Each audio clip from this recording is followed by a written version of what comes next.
تنقید کرتے ہیں، ان کی جو سیاسی پالیسیز ہیں ان پر بھی تنقید کرتے ہیں، اور آپ نواز شریف پر بھی کھل کر تنقید کرتے ہیں، بلکہ آپ کہتے ہیں کہ نواز شریف کا سب سے بڑا دشمن ہے، اس کو سب سے زیادہ ٹف ٹائم دینے والے وہ خود ہیں.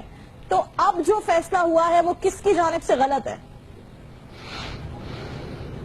دیکھیے، میرے خیال میں ایک تو عمران خان صاحب کا فیصلہ پارلیمنٹ کے مشترکہ اجلاس میں نہ جانا میرے خیال میں بالکل درست ہے. ٹھیک ہے، میرا جواب بھی جو ہے ہاں میں ہے. صحیح ہے.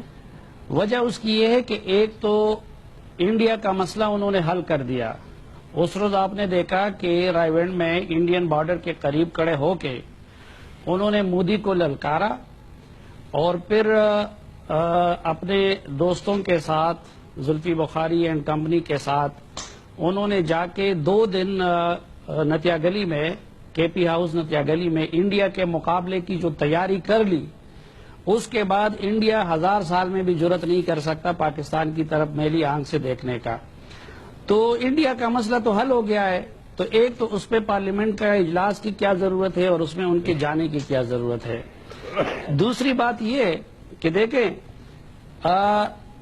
غالب کا ڈرامہ اگر کسی نے دیکھا ہو تو شروع اس سے ہوتا ہے کہ غالب وہ 80-90 سال کی عمر میں ایک مرتبہ بیوی اس کو مجبور کر دی کہ مسجد میں چلے جاؤ نماز پڑھنے کے لیے. وہ جا کے وہ مسجد کے سامنے کھڑا ہوتا ہے آخر میں واپس لوٹ آتا ہے گھر.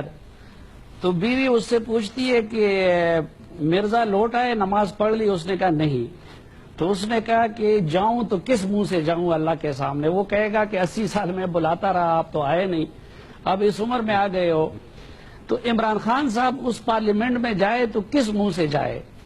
اس پارلیمنٹ کو انہوں نے گالیاں دی ہے، اس کو ختم کرنے کی خوشخبریاں سنائی ہے، اس کو بوگس کہا ہے، اس کو جعلی کہا ہے. تو صافی صاحب پھر کس سوچ کے ساتھ اسی جماعت کے وزیر اعظم کے بلانے پر شاہ محمود قریشی کو بھیجا تھا؟ یہ ایک دن کے اندر کیسے سوچ تبدیل ہو سکتی ہے؟ یہ تو میری سمجھ سے تو باہر ہے. دیکھیں، وہ جس طرح حسن صاحب نے فرمایا نا کہ دیکھیں یہ ان کی پارٹی ہے، یہ باقی سب پیپلز پارٹی زرداری کی پارٹی ہے، باقی سب غلام ہے.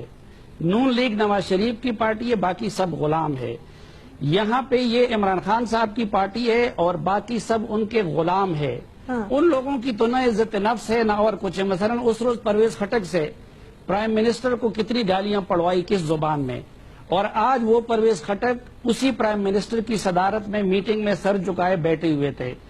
تو وہ ایسے لیڈر ہے جن کو صرف اپنی عزت نظر آتی ہے اور اپنی عزت پیاری ہے، اپنی انا ان کو پیاری ہے. یہ لوگ اب دیکھیں اتنے عرصے سے حرام کی تنخواہ لے رہے ہیں، اور یہ اسپیکر کی غلطی ہے. آئین میں واضح لکھا ہے کہ 40 دن کے بعد اسمبلی میں نہ جانے کے بعد اب ایک تو یہ کہ ان سے حرام کی تنخواہیں بھی وہ کروا رہے ہیں. ان بیچاروں کو تو ضرورت ہے، اس میں بہت سارے ایسے بھی آ گئے ہیں وہ تکے کے چکر میں کہ ان کے گھر میں تو میری طرح کی حالت ہے. عمران خان صاحب کی طرح تو ہر کوئی نہیں ہے کہ ایک خرچہ ایک اٹھائے دوسرے اٹھائے.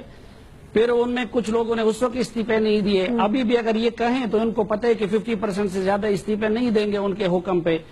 تو خان صاحب خود ادھر جاتے ہوئے ظاہری بات ہے کہ شرماتے ہیں، ورنہ اس پارلیمنٹ میں ان کا بیٹھنا قانونی ہے نہ آئینی ہے. یہ حرام کی تنخواہیں لے رہے ہیں.